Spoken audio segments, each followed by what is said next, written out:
Good afternoon, everybody. It's Andrea Tales here, the co-director of CADR, and it's a great pleasure to welcome you to our webinar today. And it's also a very great pleasure to introduce Atticus, Dr. Atticus Hainsworth, who is going to present our webinar today. Atticus is a neuroscientist and he works on stroke and dementia, and he has a special interest in small vessel disease, which, as we will hear about today, is a main cause of vascular dementia. Atticus is based at St George's Hospital in London, but works nationally and internationally in this research area. During the talk, please put any questions you have in the chat box and we can ask Atticus as he's presenting, or there is a question and answers session at the end if you'd like to wait to ask your question.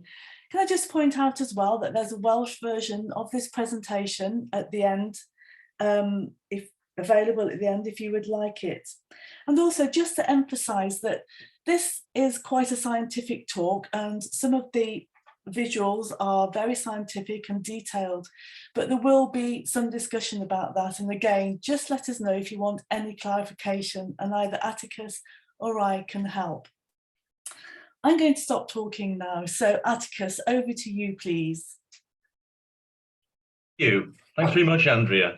And hi, everyone. I've no idea how many people are out there. I can't see. I'm Atticus. I'm based at St George's Hospital in southwest London. There you can see it in all its glory. You can see that we're towards the end of the Northern Line. It's about 40 minutes out from the centre of London. And just to give you a kind of game plan, I've got a few slides. I'm probably going to talk for about 40 minutes with a little break in the middle. And you're welcome to chip in. I can't always see the chat, but I think Andrea, Charlie and Kim will give me a wink if there is something being asked. So yeah, I welcome that interruption and interaction. So thanks very much. You can see I'm on Twitter a bit and LinkedIn, and I've got quite a funny name, so you can usually tell which is me.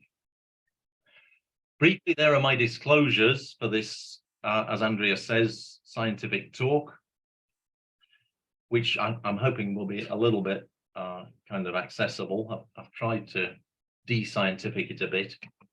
And just so you can plan your time, here's an overview of what I'm going to say. I'm going to introduce dementia and Alzheimer's disease, often used as synonymous, but they're not quite. I'm going to talk about the vascular contributions. That's my particular speciality. I'll talk about a small clinical trial that we did called PASTIS here at St George's.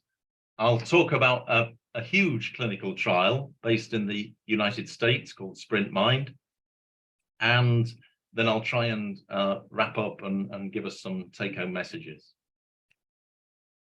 Now, as you'll see, dementia gets cured on a weekly basis.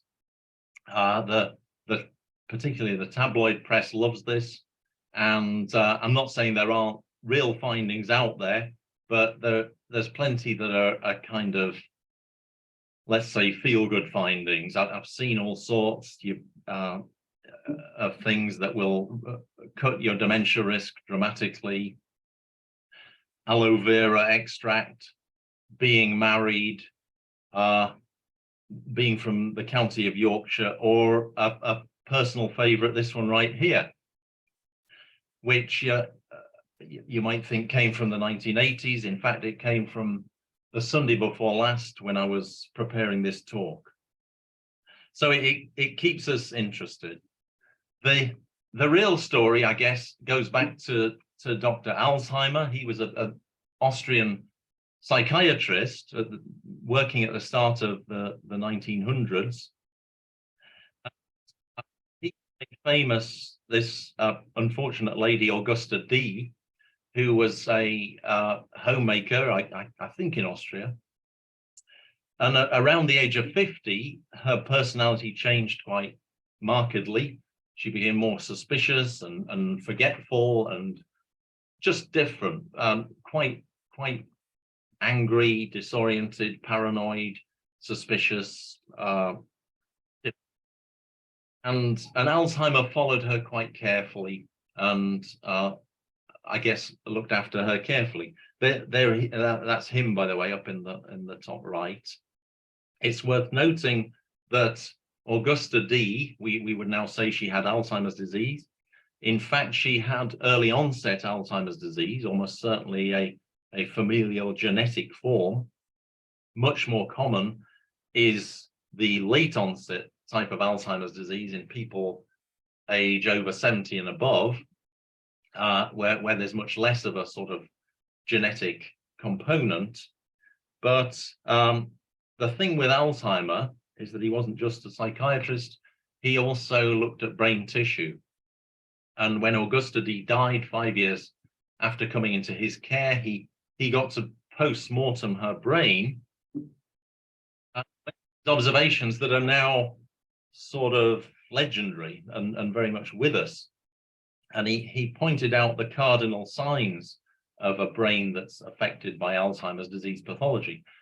There are these plaques, they're sort of little clumps of grit within brain tissue, literally deposits of insoluble material. They're rich in a peptide called beta amyloid.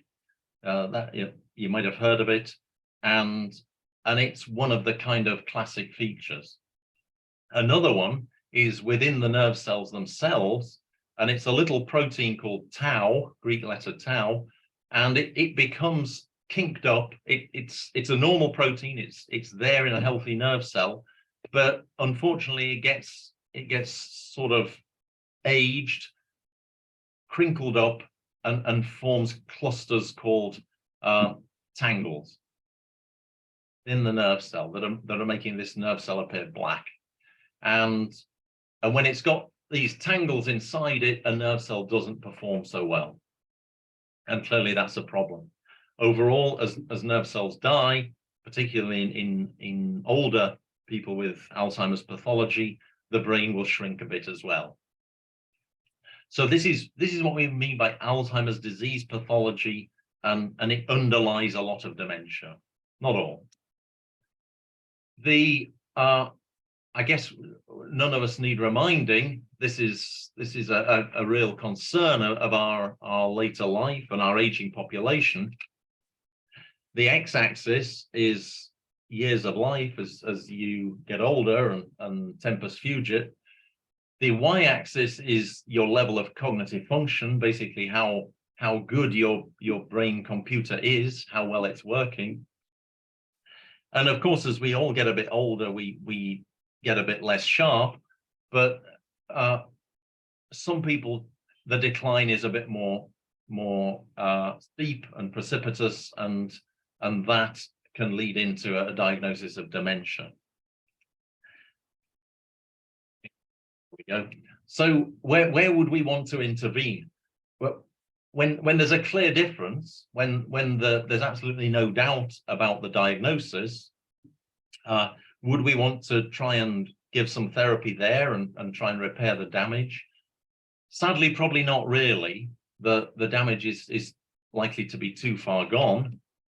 Ideally, we'd be much more upstream, where there are signs that an observant doctor can pick up the signs of a difference from normal aging and would seek to intervene with some pill or strategy or non-pharmacological intervention, beer, marriage, whatever.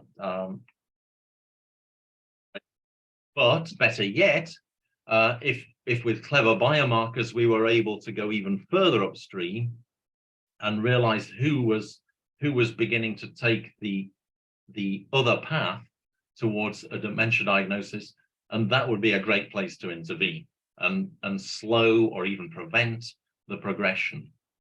And of course, the dream is that one day we might be able to know even before any sort of clinical signs are evident. It's clearly a big thing still. No sort of discoveries of amyloid antibodies are going to change that. That red arrow is where we are now. these are the predictions, and it's quite a scarily steep incline of increasing numbers of cases. These are numbers for the US, but actually the trend is the same wherever you are on the globe, not just in the industrialized countries, but worldwide in the lower and middle income countries as well. There's a trend for a greater number of cases, and hence the wish to provide some sort of medical intervention. But you thought this talk was about blood vessels, so where's the vascular part got to? We used to talk about vascular dementia as a sort of alternative to Alzheimer's disease. As you'll see, I'm moving away from that, and basically the experts couldn't agree when asked to say what fraction of dementia cases were vascular dementia. Some thought it was as much as 20% were vascular dementia. Some thought it was 5% or less, and probably it's quite a low number of dementia cases have pure vascular dementia. So now it's more usual that we would talk about vascular contributions to dementia, and that ella covers those people who have got dementia entirely due to vascular lesions, vascular damage in their brain, but it also covers the much more common fraction of people who've got some vascular lesions, some vascular damage that may be contributing to their dementia diagnosis. It may be alongside Alzheimer's disease pathology. It may be adding to that and making the overall cognitive state worse. The attraction for me is that that vascular disease might be treatable in a different way from the Alzheimer's disease pathology.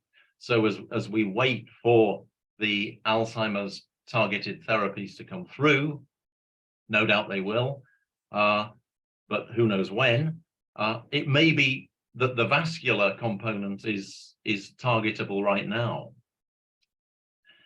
So this diagram was an attempt to make a visual aid for just how much of this vascular disease there is. The circle in the middle represents all the people everywhere with cognitive impairment, and that includes dementia. You'll see that the yellow rectangle overlaps with quite a lot of that, not all of it, and that's all the people who have Alzheimer's pathology in their brain, the plaques and the tangles that Augusta D had. There's the sky blue rectangle, which is all the people who have some blood vessel disease in their brain. And again, the overlap with the circle is pretty enormous, not all of them, but most of them. And then you'll notice there's a huge overlap of the two rectangles. Most people who have some Alzheimer's disease pathology are likely to have some vascular disease pathology. And putting it another way, that's saying effectively most diagnosed dementia is mixed dementia. Most people who may end their lives with a diagnosis of Alzheimer's disease, in fact, have plenty of vascular pathology as well, blood vessel disease, as well as their Alzheimer's disease. Talking about here, well, vascular disease, well, what is it? Which kind? That we probably know of vascular disease in other contexts: blood pressure, heart failure, heart attacks, etc. In this case, it's a bit niche because it's the small vessels. And here's what I mean by that. It's small vessel disease, it's microvascular disease. This is a common but probably not very well known disease of old age. It's wear and tear in little arteries. And on the left is quite a severe example of a small artery. It's a cross section through an artery, taken from the brain of a 76-year-old man who had severe small vessel disease. And the artery's wall is thick and fibrotic, and it shows up as quite pink in this histological stain. This is the sort of thing pathologists look at, usually after someone's died. Just for comparison, on the right are some healthy brain vessels. This is how they should look. These are from the brain of a 20-year-old man who sadly died with a big cardiac event, but with a healthy brain tissue. This is the sort of thin-walled, healthy-looking, cellular, vascularized vessel that is good. That's the sort of textbook version. If it's got like this one on the left, it's far gone. It's fibrotic, it's stiff, it's thickened, and it won't do its job very well. That's what I mean by small vessel disease, and it's surprisingly common. When pathologists look at big cohorts of donated human brains, it's there in at least 50% of those over the age of 65. When you get to age 70 and above, it's even more common. It's probably 70% and above have some degree of this small vessel thickening. Just to labor this a bit more, why is this a problem? Well, the little arteries we're talking about, they're shown very nicely here in a post-mortem brain where all the blood vessels are filled with resin. All these little filigree fibers are in fact small arteries filled with resin, and that illustrates that they're really deep penetrating arteries. They start on the surface of the brain, coming off a big supply pipe, and they go deep. We need them because we humans have this huge complicated brain, a cortical gray matter mantle with abundant deep white matter. The deep regions need blood, and they get it from these long, thin, penetrating arteries. They're typically about the thickness of your eyelash, and they can be 5 or 6 centimeters long. So they're, like I say, they're a long, thin supply pipe. The deep brain tissue depends on them to get its blood and its oxygen and all its food, all its nutrients.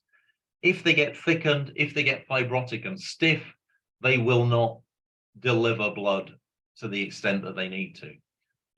In other words, the downstream territory, the deep brain area that needs blood, may not get quite enough. And that's not good. Over the years and the decades, that sort of lack of supply will lead to cumulative damage. Brain tissue is quite unforgiving. So that undersupply, the damage will be cumulative over the years and the decades, leading to a very typical finding for a doctor who looks at older people. This is an MRI scan of an older person's brain. I hope you can see that. Where my red arrow is, you can see sort of patchy white clouds, white diffuse areas of bright signal on the MRI scan. And they're the result of small vessel disease. They're the patches of deep brain tissue that are not quite right. They're not dead, but they're suffering. That's the blood vessel pathology we're talking about. That sort of diffuse cumulative lesion due to 70 years of undersupply of blood. Just to rub that in, it's not atherosclerosis. It's not fatty plaques that you might have heard of in the big blood vessels like the aorta and the carotid arteries. It's not that. It's not atherosclerosis. It's not vascular amyloid. Some people who have Alzheimer's pathology get deposits of amyloid in their little arteries. It's not that. It's fibrotic thickening. It's fibrous tissue in the wall that shouldn't be there. I like showing this because it sort of highlights the importance of the deep white matter. There it is on the left. If you've not looked at a human brain, if you cut into it, it's got this crinkly surface lined with grey matter, and that's where all the neurons are, all the nerve cells. But then deeper in, it's got this abundant expanse of white matter. And when you look under the microscope, that is all the connections. That is the nerve cell tract processes, they're called axons, connecting one nerve cell to another. And they're absolutely vital. Think of a big supercomputer. If you pulled out these connectors at random, pretty quickly the supercomputer wouldn't be computing so superly. It would be losing its function. And that's what we're looking at here. We're looking at damage to the connectors, the wiring, if you like, leading to a loss of function. Not quite as dramatic as the supercomputer ceasing to work, but just reducing its efficiency, reducing its effectiveness. Do we know about what causes this? A bit. We see through a glass darkly, I fear. I've diagrammed this against a river. So there's I haven't put arrows between the bubbles, but there's a sort of left to right trend of cause and effect. And by the way, this isn't the Danube or the Potomac, it's actually the Humber near which up. And so upstream, there's the genetics. You can't change them, you're born with them. And there are some genes we know. ApoE is a reasonably well-known one. Notch3 and collagen 4 would be another.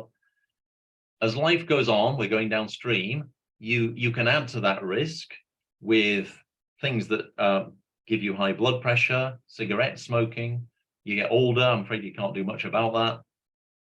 And you end up with these, to the sort of jobbing vascular scientist, fairly familiar usual suspects: angiotensin 2, endothelin, nitric oxide, and endothelial damage to the blood vessels. Coming tributary, there is disease in other organs, notably the heart and the kidney. People who study brains are a bit apt to forget that, but systemic disease impacts brain disease. Over a lifetime, this will add up to the sort of vessel fibrosis I've been showing you. Those vessels become stiff, they also get a bit leaky and may produce some local edema or swelling, sorry, sort of excess of fluid and swelling, a bit like we get after a long plane flight. You sometimes find your ankles have swollen a bit. That can happen in other tissues too. What does the brain tissue? That's I guess the important thing. That what happens to the supercomputer? Well, it periodically doesn't get quite enough blood, and that's going to lead to damage to the tissue, damage to the structure. Worst case, that might be stroke or dementia, but it's going to accumulate. If there's any sort of Alzheimer's disease pathology happening alongside in a parallel universe, those are going to add and make the overall picture a bit worse, sadly. They're kind of the double hit, the Alzheimer's pathology and the blood vessel pathology. On a cheery note, I'm going to take a little break. And feel free to go for a comfort break or enjoy some splendid Yorkshire tea. By the way, I'm not on commission from Taylors of Harrogate. I just drink a lot of it. If there are any questions, I'm happy to think about them. Don't know if I can answer them. There's one here from Clive Thomas. Do you think more attention is paid to treating Alzheimer's disease? when vascular components are actually modifiable. Absolutely. It seems to be a neglected area in terms of post-diagnostic support. So I suppose, as I would say, I think the vascular components are a bit neglected. I guess we all realize that it's never a bad time to address your vascular risk and your overall sort of physical fitness. I think the one lifestyle intervention that really does have an impact on dementia risk is physical exercise. So yeah, I'm afraid it's not news, kind of getting weight down, getting some physical activity. Probably if you're a cigarette smoker, try and stop being one. All a bit kind of predictable and boring. The answer to Clive Thomas is very much yes. The vascular culprits that we know are modifiable are very much worth considering and controlling. Wait for predictable and boring is good. Yes, thank you, Clive. Others do. Kim, Charlie, and Andrea have anything to feed back to me? How much time for a break? Well, yeah. I don't know, 5 minutes? Yeah, okay. If anybody would like to take a break, can continue to answer their questions as well. Yeah, I'll be here. Thank you. Also, if anybody wants any clarification about anything we've shown so far, please do ask us. Thank you.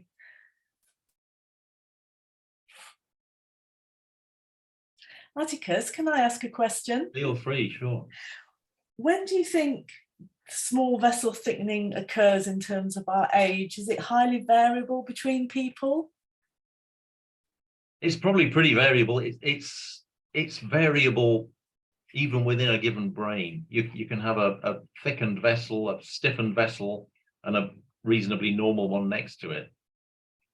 What's clear is that it does kind of get worse with age. That's a truism. And it gets worse with high blood pressure. That it's worth kind of spelling out that might not be the actual physical pressure within the blood vessel. It might not be that someone with hypertension has this pumping pressure inside their artery. It may be that someone with high blood pressure has a circulating level of something that's long-term not doing their small arteries much good. It'd be great to discover what that is, but I think we've got a long way to go. Yes, thank you. Would anybody else like to put some questions up or any queries, comments? Please do. We just have another minute or so, Atticus, until anybody wants to come back. Oh, there's a question there for you, Atticus, from Emma Richards in the Q&A box. Oh, yeah.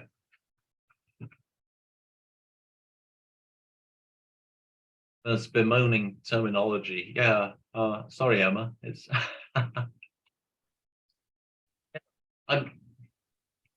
my guess is before long you'll be an expert on terminology. I just tend to avoid the term vascular dementia. It rubs some people up the wrong way. I think some people definitely have it. I believe the late Baroness Thatcher had vascular dementia, but it's, in a way, it's not that helpful to sit around worrying, well, has this person got vascular dementia or Alzheimer's disease? The 8 out of 10 chance they've got both. Comment, Andrea. Sorry, I didn't hear you then, Atticus. Either mine or your connection is a little bad. Could you repeat it, please? Claiming that most dementia is mixed. Yes. Most people who get a diagnosis of Alzheimer's disease probably have a sizable vascular component as well. Yes. Do you think they occur independently? or cause and effect, or a bit of both? Yes, it's a bit of a controversial topic. My personal view is they're independent, essentially. They're just two very common diseases of old age, so it's not surprising they often appear together. The people who've looked and know how to do this kind of thing, where they do kind of mixed risk models, that there isn't much interaction between those two risk factors, as I understand it, the AD pathology and the vascular disease. Thank you. We've got one more question from Joanna. If we just answer this one, then we'll come back from the break, if that's okay with you, Atticus. And that is, what do you think is the best way of assessing vascular health?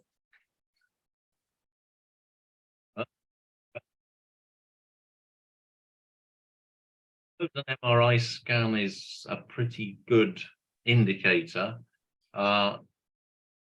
interpreted by an experienced healthcare professional. Doesn't have to be a doctor, but someone who understands what they're looking at. To find some white matter hyperintensities on an MRI scan doesn't necessarily mean you've got vascular dementia or any kind of dementia. Plenty of people are walking around with them and don't know they've got them. I guess blood pressure itself is quite a good giveaway, and there aren't really blood markers that are a clear indicator. That's one thing we'd dearly like, to have blood biomarkers that give you a good sort of at the bedside test that say, oh yeah, this chap's vascular risk is pretty high, or it's changed in the last 6 months. We're not at that point. It would be good to have that. Yeah, thank you, Atticus. Thank you very much, and thank you also for your questions. If we can move back to the presentation now, and I'm sure we'll have loads of questions in the Q&A afterwards. Thanks very much, Atticus. Okay, shall I try and get back into where I was?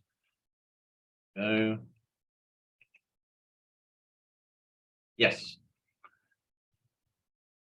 To bring us back into the whole game plan, you think, are there clinical trials? Are there drugs out there being tested for this disease? If it's so common, if it's so treatable, if it's so well defined, where are the drugs? Where are the trials? Where's the news on that? And it's actually a little bit thin on the ground, I have to say. That the network I'm part of, which is called Dementia's Platform UK, and I know Professor Tarles is part of that as well, the whole reason for being of Dementia's Platform UK is to try and accelerate clinical trials for treatments of dementia, to make it a disease area that the drug companies want to go. You'll see it's got a good website, and we also have a LinkedIn group that will give you a kind of backdrop to this network. It's all the major clinical centres that do clinical trials around the UK, I should say, and Swansea is a very big centre within Dementia's Platform UK, as is Cardiff, and it's probably worth being aware of, either as someone who does research or someone who's interested in the acceleration of treatments for dementia. So that's my plug for DPUK. My own efforts that I'm going to tell you about. So I do a lot in the lab trying to understand what causes it, what causes small vessel disease, what are the molecules, what are the targets, how could we treat it, what would be the magic bullet. But I'm conscious that I've only got one lifetime and one career, and that's why I got very interested in this idea of repurposing. And that's a pretty simple idea. It's saying, rather than try and find the magic bullet and do all the safety testing and the medicinal chemistry and so on, let's take a drug that's already out there, a drug that's being used for something else. We know its safety profile, we know it's tolerated. Let's see if it might impact on dementia, and in my case particularly vascular disease that causes dementia. And it takes you in funny ways. The drug we picked, this is going back to, gosh, about 8 years ago. Did our due diligence, what drugs would be worth looking at, and here's where we ended up. You snigger at this. I'm sort of 7 years past the sniggering stage. I still find it a nice concept. And the concept is that if brain small vessel disease is about chronic lack of blood supply, which I've been suggesting to you it is, over the decades, not enough blood flow getting through, causing cumulative damage, leading to cognitive impairment, well, is there a way to dilate those little arteries, to make them open up and let more blood flow come through, such as so to increase the supply of blood to those deep brain areas? Is that the solution? The drugs like Viagra are well known for vasodilating small blood vessels, letting more blood come through. They do a great job, I gather. Might they do it in brain tissue? So we got funding from the UK Alzheimer's Society and from a US funder called ADDF to do a small phase 2 trial looking at a Viagra-like drug. It's actually tadalafil. And for those who are into clinical trials, there are the gory details. It was one dose, it was literally one pill, a 20 mg dose of tadalafil. That's actually quite a high dose. It's not the highest licensed dose, but you would take typically 5 milligrams if you were using tadalafil recreationally. And we did a crossover design.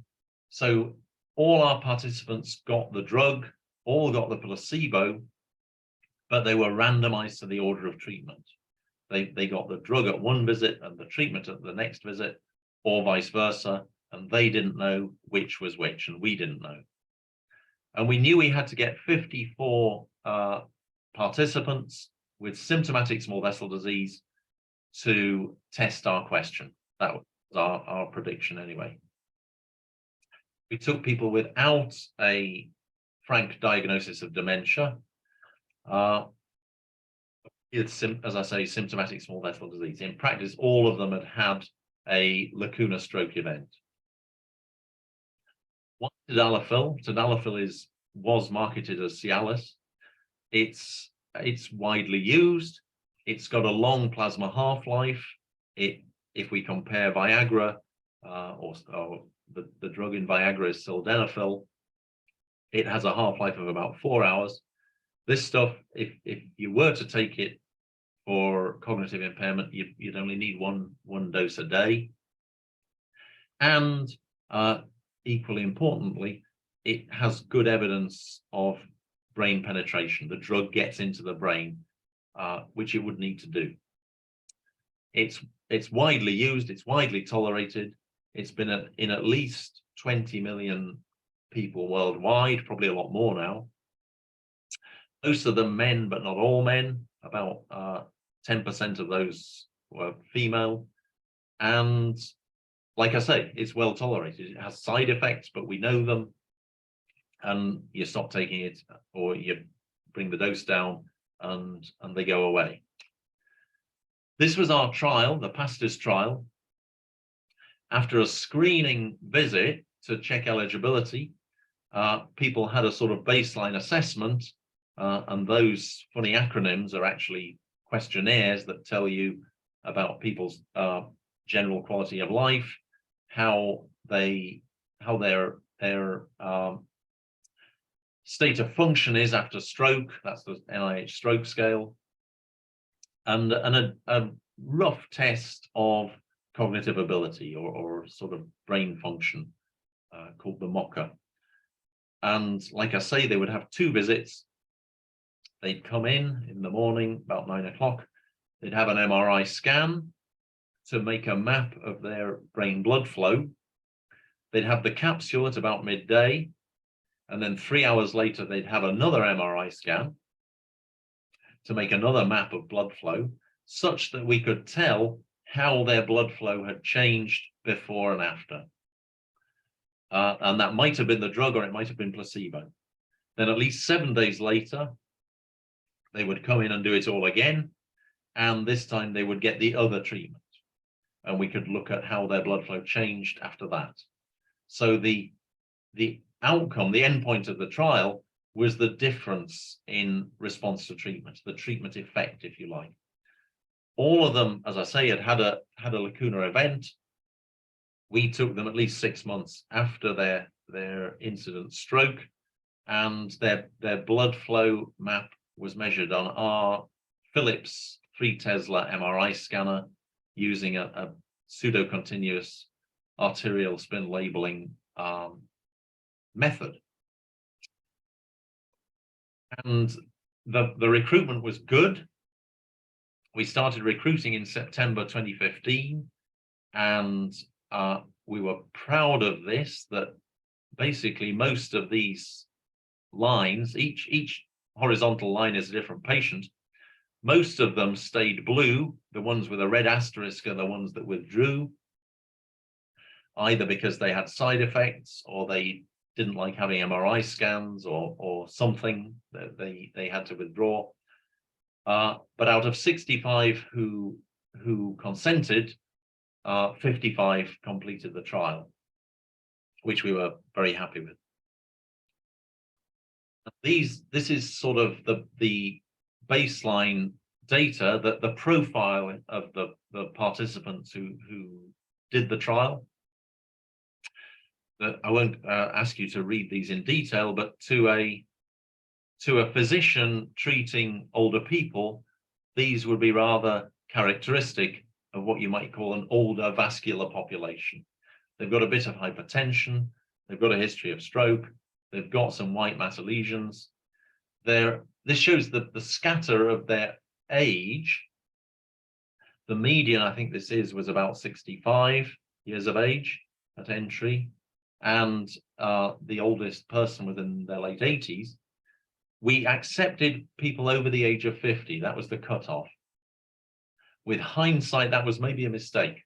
We should have gone for slightly older people. But hindsight is a great thing.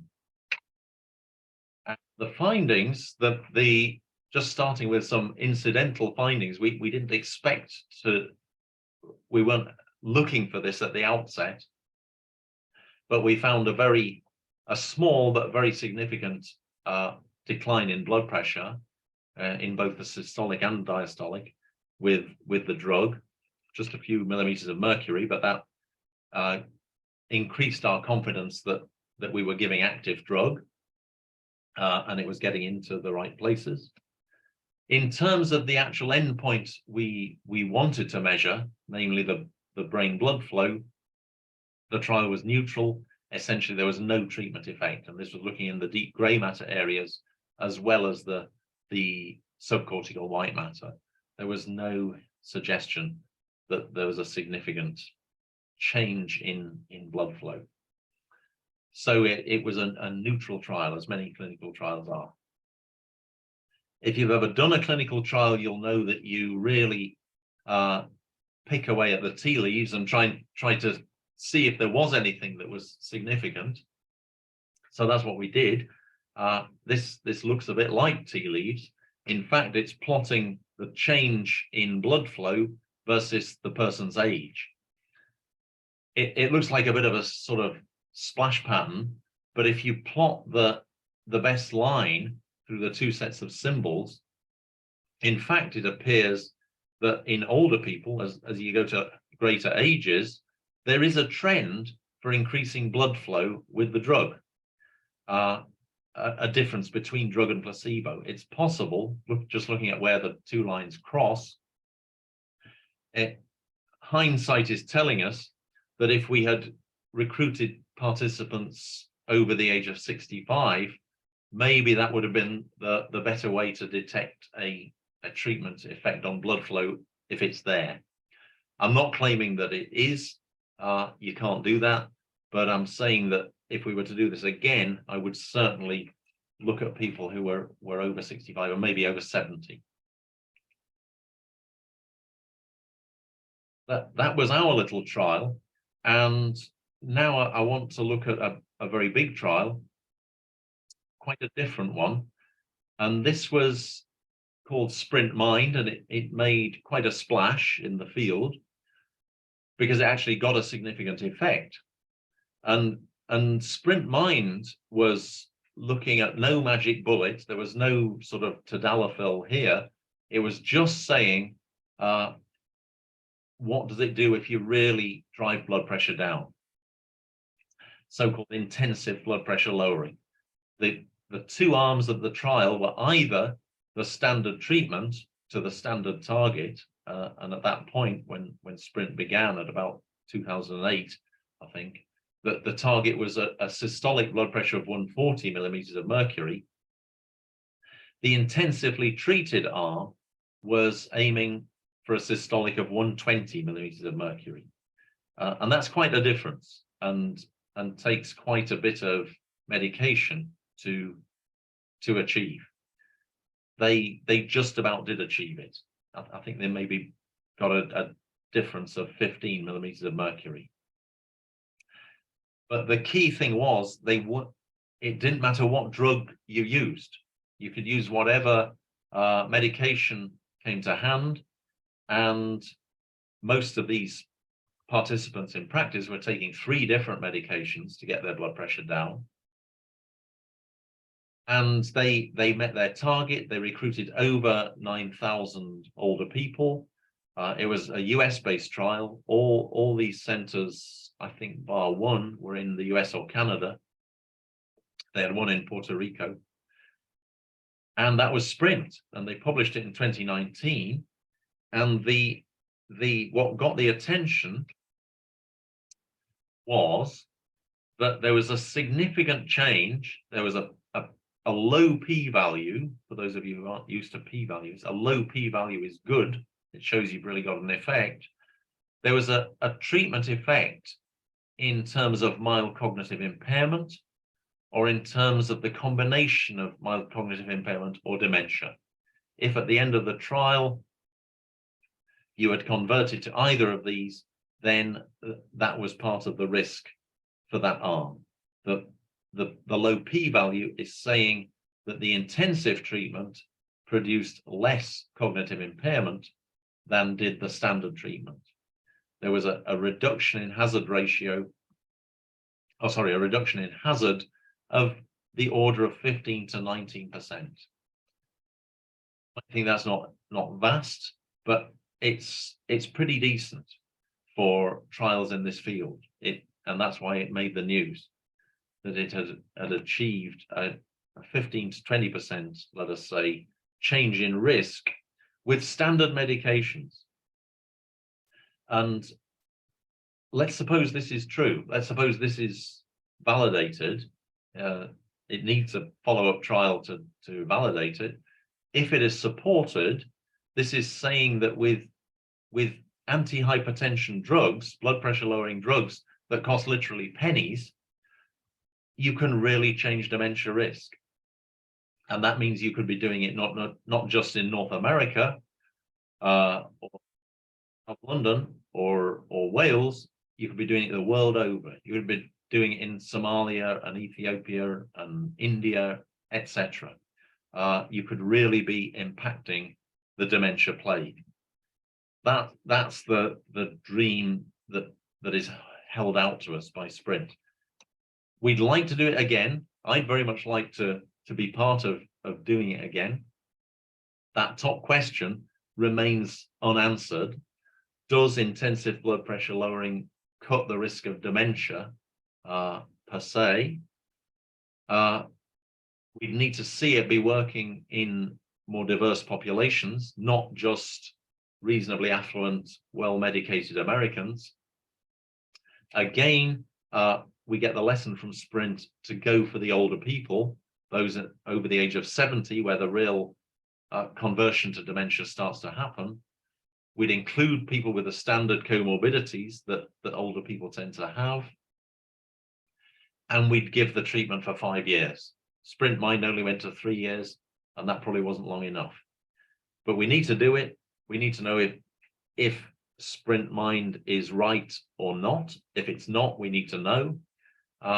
If it is right, then that has enormous implications for how healthcare systems treat people with dementia worldwide. So I'm nearly done, you can tell. What are the take-home messages? If you've stayed awake, you may have formed a few of your own. I stand by the claim that dementia remains a huge unmet need and will grow in our lifetimes. Although Alzheimer's disease pathology gets most of the limelight, in fact, brain vascular disease is happening alongside it in most cases, and may offer targets for treatment that are different and may even be more tractable. And if I'm kind of picking my favorites, really simple blood pressure lowering as a cheap, as a cost-effective approach has a lot of appeal, and that's why I intend to focus on that. There is a very packed slide with a lot of people's names on it. There are all my much valued and excellent collaborators globally, and very importantly, the funders that have given me money to do work in my own group. So I'm going to stop there and thank you very much. Oh, thank you so much, Atticus. That was brilliant, really thought-provoking. I can see that we've already got 4 questions. If you wouldn't mind addressing those, please, Atticus, in the Q&A box. Of course. And please, everybody, you're very welcome to pose more. We didn't get to Joanna Pinto. Yes, would you like to? Yeah. Yeah, shall I read them out just in case people can't see them? Any differences in vessel thickening between different vascular territories, posterior versus anterior? To my knowledge, no, not really. The kind of vascular dynamics are pretty much the same. The blood circulating through is pretty much the same. And in terms of my understanding, I think the risk of that thickening process is probably pretty similar, whichever bit of brain we look at. Having said that, I tend to look at the frontal cortex and the parietal cortex just because they're less affected by Alzheimer's related pathologies, and that's quite helpful to be able to look at them, look at the thickening and fibrosis that I'm interested in without the comorbid Alzheimer's pathology alongside. Joanna, the answer is probably no. Then Tanya Grenade says, if you get a diagnosis of vascular dementia, does it mean it is incorrect? Probably not, no. As you mentioned, most dementia is mixed. Reason for asking, as my mum, who has vascular dementia, has been discharged from the dementia team, as they say there is no treatment. I guess the thing to do would be to have the blood pressure treated, and I certainly wouldn't advocate kind of going off and devising your own treatment plan. I wouldn't want you to do that, but perhaps ask if you can have the kind of vascular care package looked at. Is that completely up to speed? Is blood pressure being controlled, etc.? So no, I certainly don't want to say anybody's diagnosis is wrong. That isn't the purpose here, but it's, hang on. Yeah. Bottom line for Tanya, make sure that cardiovascular disease is being looked after. Richard says, do you anticipate reversing early vascular damage? Well, in practice, probably no. Maybe when we've got really trustworthy biomarkers that would pick up early signs, yes. I think in terms of a sort of risk benefit, aggressive intervention to try and arrest vascular damage is going to be something that happens in older people with severe brain vascular lesions. The majority of us who are probably building up some brain vascular damage earlier in life, we would be best advised not to start taking a daily pill, but to get our risk factors down, to get healthy, get our weight down, get the blood pressure down, sort out diet, all those usual kind of tropes. Why do you think incidental white matter changes found on scans are not even reported back to patients? Well, I'm not sure what a patient would do with that information. So just to throw a number at you, those incidental white matter changes confer a increase in dementia risk of about 2. So are you going to tell someone in their early 60s, well, we've found some white matter changes on your MRI scan, here it is. To someone who's not used to looking at these things, it probably looks a bit horrible, these cloudy bundles in their white matter. That's increasing their dementia risk 2-fold. It's not saying they will definitely get dementia. It's a relatively modest increase in risk. I'm not sure. Want to know that? Would you do anything different if you did know it? You might sort of be a bit more diligent about blood pressure control, getting some more activity. Don't know if I'm really advocating changing practice there. So feel free to come back at me. So anonymous attendee says, I was interested in the age of treatment with tadalafil. You suggested looking at people over 70 to see better effects. Would this suggest treatment can reverse any cognitive impairment? If vascular dementia damage has already started, probably not. Or would this be more appropriate as a prevention like statins? Well, it's a good question. My concept is that any intervention, success would be arresting decay. Success would be slowing the decline and postponing a dementia diagnosis. That in itself would be a big win. Reversing the damage, I don't know. I don't want to say it's not possible, but realistically, I'd be happy with just arresting the disease process as a first. And then an anonymous attendee comes back. A lot of older adults take medication to reduce their blood pressure already.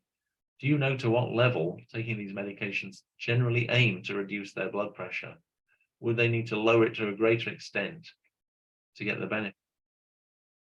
Well, they probably would, but again, I hasten to say I'm not advocating massive blood pressure lowering right now because we simply don't know. The Sprint Mind was a very interesting and thought-provoking trial. We need to do it again. We need to validate it to get to have confidence that we have the evidence to say yes, bring your blood pressure down. And by the way, always bring it down under appropriate medical care, under your doctor's care. Let's come back to me. I think informing patients about white matter changes would, and she calls it WMC, so I suspect she actually knows a bit about it, would allow them to reduce this risk in other ways, diet, etc. Without knowing about changes, they may not feel inclined to change lifestyle. Absolutely. I mean, that yes, they maybe need to be given the information in a way that is useful for them. To be told, oh, well, your physicus grade 2 might not help them, but being told, well, you probably should deal with your lifestyle and your blood pressure, cardiovascular risks more than the next guy, because you can change your late life dementia risk.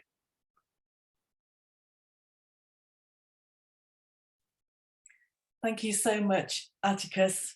Really, really appreciate your time today. And it was so interesting and informative. Pleasure. Thank you. I'd just like to say to people that if you've got any questions that you weren't able to ask during the webinar today, contact me via CADR and I can contact Atticus and we can have some discussions continuing. We would be so grateful here in CADR if you could please fill in the feedback forms. It really does help us choose what to do next and informs our decisions. And also, just to say, if you've got any ideas about webinars that you would really like us to host, please let us know. We're very happy to do that. Thank you also to Kim and Charlie for organising today. And once again, thank you so much, Atticus, and we'll probably be in touch again with some questions for you. So, and again, just to thank all of you for attending and for your interaction and your contribution to discussion. It makes it a really good webinar. Thank you very much indeed. Bye for now. Thank you. Bye.